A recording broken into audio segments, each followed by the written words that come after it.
لیکن ایک دوسرا پہلو بھی ہے کہ ادھر جدائی کا پہلو دیکھ کے انسان غمزدہ ہوتا ہے، اور واقعی جدائی اتنا انسان کے دل پر اثر کرتی ہے کہ انسان مایوسیوں کی بعض دفعہ انتہا کو پہنچ جاتا ہے۔ اور کنفرم جدائی، موت کنفرم جدائی، اولاد نے باپ سے جدا ہونا ہے، ماں باپ نے اولاد سے جدا ہونا ہے، شوہر نے بیوی سے جدا ہونا ہے، بیوی نے شوہر سے جدا ہونا ہے، دوست نے دوست سے جدا ہونا ہے، استاد نے شاگرد سے، شاگرد نے استاد سے جدا ہونا ہے، نبی نے امتی سے اور امتیوں نے نبیوں سے جدا ہونا تھا، ہوئے ہیں۔ لیکن یہ جدائی بھی ہے، اور یہ جدائی ملاپ کا ذریعہ بھی ہے۔ دیکھیں جو لوگ انتقال کرتے ہیں وہ اپنے عزیز و اقربا سے جدا ہوتے ہیں، تو کیا ان کے عزیز و اقربا سارے زندہ ہوتے؟ ایسا تو نہیں ہے نا۔ انتقال کرنے والے کے عزیز و اقربا، دوست، شاگرد، جاننے والے، پیارے پیارے کچھ آگے بھی تو جا چکے ہوتے ہیں، جا چکے ہیں کہ نہیں؟ ہمارے دادے، ہمارے پردادے، ہمارے نانیاں، ہمارے نانے، ہمارے کئی دوست، ہمارے کئی بھائی، کئی ماں باپ کے بیٹیاں، بیٹے آگے کو جا چکے ہوتے ہیں۔ ادھر سے یہ فانی دنیا کی عارضی جدائی لے کر وہ حقیقی زندگی میں ان سے ملاپ کر دیتے، ان کو مل رہے ہوتے۔ یہ ملاپ کا بھی ذریعہ ہے، بہت بڑے ملاپ کا ذریعہ ہے۔ اور پھر سب سے بڑا ملاپ بندے اور اللہ کا ہوگا ملاقات۔ اس سے زیادہ خوبصورت ملاپ نہیں، اس سے زیادہ پرلذت زندگی نہیں۔ ابراہیم علیہ السلام کے بارے میں آپ نے سنا ہوگا کہ جب آخری وقت آیا، حضرت اسرائیل خدمت میں حاضر ہوئے اور آ کر اللہ کا پیغام سنایا کہ آخری وقت آ پہنچا ہے، تو ابراہیم علیہ السلام نے یہی فرمایا کہ میں تو اللہ کا خلیل ہوں، لا الہ الا اللہ ابراہیم خلیل اللہ، میں تو اللہ کا خلیل ہوں، اللہ کا دوست ہوں، اللہ نے خود مجھے دوست بنایا ہے۔ تو اللہ تعالیٰ سے پوچھئے کہ کبھی دوست بھی اپنے دوست کو مارتا ہے، موت دیتا ہے؟ کبھی دوست بھی اپنے دوست کو موت دیتا ہے، مارتا ہے؟ تو حضرت اسرائیل علیہ السلام نے جب اللہ تعالیٰ کی ذات سے عرض کیا کہ حضرت ابراہیم تو یہ فرما رہے ہیں، اللہ تو سن چکے تھے، تو اللہ تعالیٰ نے فرمایا اے اسرائیل، حضرت ابراہیم سے یہ کہہ دیجئے کہ کبھی دوست بھی دوست کی ملاقات سے انکار کرتا ہے؟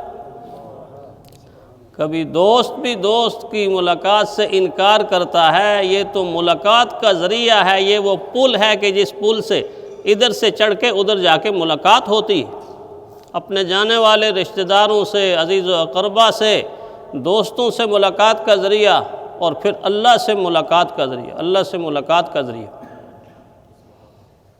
تو اس کا جو دوسرا آخرت کا پہلو ہے وہ انتہائی خوبصورت اور پرلذت ہے۔ پیارے پیغمبر صلی اللہ علیہ وسلم نے بھی ایک مرتبہ اپنے ایک صحابی کو اسی طرح ایسی بات فرمائی کہ اس کا جو دل کے اندر اترنے والا غم تھا وہ غم خوشی میں تبدیل ہو گیا۔ وہ رسول اللہ صلی اللہ علیہ وسلم کے پاس جب آتا تھا تو اپنے کندھے کے اوپر چھوٹا سا ننھا منھا سا بچہ اس طرح بیٹھا ہوا ہوتا تھا، اور حضور دور سے دیکھتے رہتے تھے، تو وہ اپنے بچے کو کندھے پہ بٹھاتا تھا، کبھی نیچے کر کے پیار کرتا تھا، کبھی کندھے پہ بٹھاتا، اس طرح وہ حضور صلی اللہ علیہ وسلم کی خدمت میں حاضر ہوتا تھا۔ رحمت کائنات صلی اللہ علیہ وسلم نے ایک مرتبہ دیکھا کہ اس کے کندھے پہ بچہ نہیں ہے، وہ آ کے مجلس میں بیٹھ گیا، چلا گیا۔ پھر رسول اللہ صلی اللہ علیہ وسلم نے چند دن یہ دیکھا تو حضور صلی اللہ علیہ وسلم نے پوچھ لیا کہ آپ آتے تھے، آپ کے کندھے کے اوپر ایک بچہ ہوتا تھا، آپ اس سے بڑا پیار کرتے تھے، اور اس طرح آپ مجلس میں آتے تھے، آج کل وہ بچہ آپ کے کندھے پہ نظر نہیں آتا۔ جب حضور صلی اللہ علیہ وسلم نے یہ جملہ فرمایا تو اس کی زبان تو گونگی ہو گئی، اس سے کچھ نہیں نکلا، لیکن آنکھوں سے آنسوں کی برسات چہرے سے ہوتی ہوئی زمین تک جا پہنچی، چہرے سے ہوتی ہوئی زمین تک جا پہنچی۔ رحمت کائنات صلی اللہ علیہ وسلم فوراً سمجھ گئے کہ جس ذات کی امانت تھی اس ذات نے اپنی امانت کو واپس لے لیا، اس ذات نے اپنی امانت کو واپس لے لیا ہے، اور یہ اتنا غمزدہ ہے کہ اس کی آنکھوں سے آنسو اچھل اچھل کر باہر نکل رہے ہیں۔ حضور صلی اللہ علیہ وسلم نے بہت پیارا جملہ فرمایا، اللہ کے نبی کی ہر بات بڑی پیاری ہے، بڑی خوبصورت۔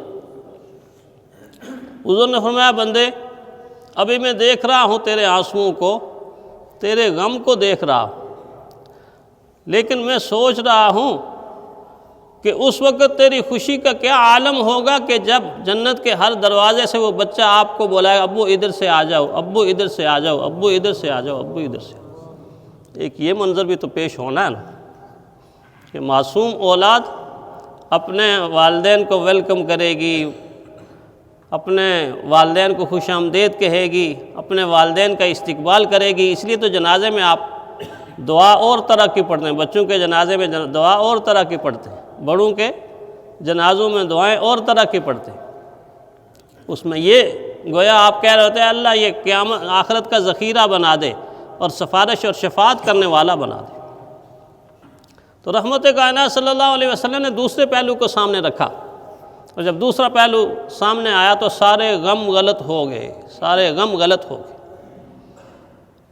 تو موت ایک طے شدہ حقیقت ہے جس کے بارے میں کہا گیا نا حق الیقین کہ زندگی یہ دنیا کی زندگی، حق الیقین کہ زندگی یہ موت بر نہیں، حق الیقین کہ زندگی یہ موت بر نہیں، عین الیقین کہ موت سے کوئی مفر نہیں۔ میں بھی دیکھتا ہوں، آپ بھی دیکھتے ہیں، میں بھی دیکھتا ہوں، آپ بھی دیکھتے ہیں، وہ جنازہ جا رہا ہے، وہ میت جا رہی ہے، ہم بھی ساتھ ساتھ جا رہے ہیں۔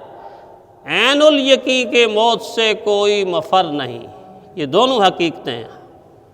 لیکن اس کے بعد کہا جب موت ناگزیر ہے تو فکر موت کر، موت کی تیاری کر لے، بس اتنی سی بات ہے۔ کوئی ڈر نہیں، کوئی خوف نہیں، کوئی غم نہیں، کوئی پریشانی نہیں۔ جس مسافر نے سفر کی تیاری کی ہوئی ہو بھلا وہ مسافر پریشان ہوتا ہے؟ اس نے تو اپنا بیگ یوں باندھا اور بیگنے کے بعد یوں لگایا، یہ ٹکٹ لی اور لہراتا ہوا رشتہ داروں کو میں کراچی جا رہا ہوں، میں جدے جا رہا ہوں، ہیں جی میں عمرہ کرنے جا رہا ہوں، میں حج کرنے جا رہا ہوں۔ ہوتی ہے نا خوشی، اور رشتہ دار اس کو ہار ڈال خوشی خوشی رخصت کر رہے ہیں، خوشی کے آنسو نکل رہے ہیں۔ میں اتنے نیکی کے کام پر جا کے ہوں، اس نے تیاری کی ہوئی ہے۔ اور جس کو اپنی ٹکٹ کا کوئی پتہ نہیں، کپڑوں کا کوئی پتہ نہیں، بیگ کا کوئی پتہ نہیں، سفر کی بالکل ہی تیاری نہیں کی، تو سفر جب سر پہ آیا تو وہ پاگلوں کی طرح ادھر ادھر پھرے گا، جہاز نکل جائے گا۔ اس لیے جو تیاری کرتا ہے اس کے لیے کوئی غم نہیں، کوئی دکھ نہیں۔ جب موت ناگزیر ہے تو فکر موت کر، ہے فکر موت تجھ کو تو کوئی خطر نہیں، ہے فکر موت تجھ کو تو کوئی خطر نہیں۔ اگر اس کی تیاری ہم کر لیں تو پھر اس سے زیادہ پر لطف، اس سے زیادہ خوشنما، اس سے زیادہ خوبصورت مرحلہ کوئی نہیں ہوگا کہ جب ایک انسان آخرت کی تیاری میں بالکل آخر میں پہنچتا ہے الذین تتوفاہم الملائکۃ طیبین طیبین، پاکیزہ پاک فرشتے، خوبصورت فرشتے، اللہ کی معصوم مخلوق کس طرح اس کو ہاتھوں پہ اٹھا رہے ہیں، کس طرح اس کے ساتھ پیار کر رہے ہیں۔ ادخل الجنہ، یہ جنت میں داخل ہو جاؤ، یہ باغات تیرے لیے، یہ نعمتیں تیرے لیے۔ تو یہ ایک حقیقت ہے، اور اس حقیقت کو تسلیم کیے بغیر چارہ کار نہیں، ہر انسان اس کو تسلیم کرتا ہے، لیکن اس کے ظاہری پہلو کو ہم دیکھتے ہیں جو ہمیں غمزدہ کرتا ہے اور جو ہمیں گویا کہ مشقت اور تکلیف میں ڈالتا ہے، لیکن اس کے دوسرے پہلو کو ہم نظر انداز کرتے ہیں۔ اگر دوسرے پہلو کو سامنے رکھیں گے تو موت سے زیادہ پر لطف کوئی چیز ہمیں نظر نہیں آئے گی۔ یہی تو وجہ ہے کہ شہادت کی موت کو سب سے زیادہ بہترین موت قرار دیا۔ جنت میں کوئی انسان اس طرح کی تمنا نہیں کرے گا کہ جس طرح کی تمنا شہید کرے گا۔ شہید اس لیے تمنا کرے گا اس زندگی کی کہ وہ شہادت دوبارہ چاہتا ہے۔ ثم اقتل ثم احیا ثم اقتل ثم احیا ثم اقتل ثم احیا، اللہ تو مجھے زندگی دے دے، میں تیرے دین کی خاطر، تیری عظمت کی خاطر شہید ہوتا جاؤں، زندہ ہوتا جاؤں، شہید ہوتا جاؤں، زندہ ہوتا جاؤں، تو شہادت کی موت میں لطف کتنا ہے، شہادت کی موت میں مزہ کتنا ہے کہ ایک طرف سے جان نکل رہی ہے اور اس طرف سے اللہ کی طرف سے اعلان ہو رہا ہے انظروا الیہ، انظروا الیہ، ادھر دیکھو، ادھر دیکھو، ادھر دیکھو، دنیا والے تجھے دیکھ رہے ہیں، تو دنیا والوں کو نہ دیکھ، تو مجھے دیکھ، تو مجھے دیکھ۔ اتنی لذیذ موت، اتنی بہترین موت، جس موت کی تمنا امام الانبیاء کریں، اس موت کی فضیلت کا کیا عالم ہوگا، اس موت کی فضیلت کا کیا عالم ہوگا۔